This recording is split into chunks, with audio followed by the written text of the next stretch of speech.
Assalamualaikum warahmatullahi wabarakatuh. Sampurasun. Kumaha daramang?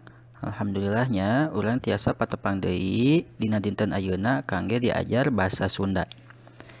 Dina dinten ayeuna diajar basa Sundana urang bade diajar ngagunakeun ragam basa hormat. Ragam basa hormat teh aya basa loma, aya keur sorangan, aya keur kabatur.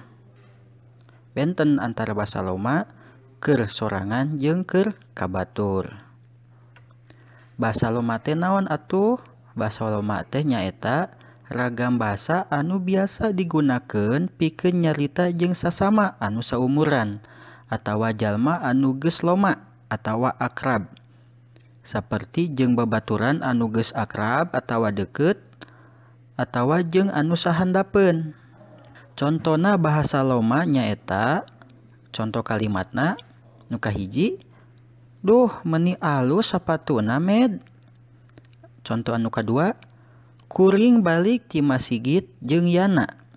Ta eta salah sawios contoh kalimah anu ngandung kecap basa loma.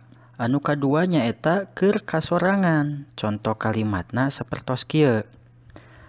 Abdi bade wangsul ka rorompok. Eta nu kahiji.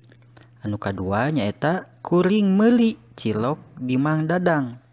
Ta kecap wangsul jeung kecap meuli teh nyaeta kecap anu keur kasorangan. Anu katilu nyaeta keur kabatur. Benten deui kecap anu keur kasorangan jeung keur kabatur. Contona sapertos kieu. Pak Kodir bade angkat ka mana?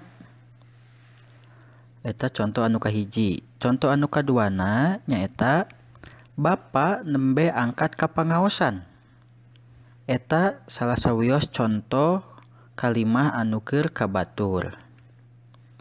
Di dieu aya tabel anu eusina nyaeta contoh ragam basa hormat.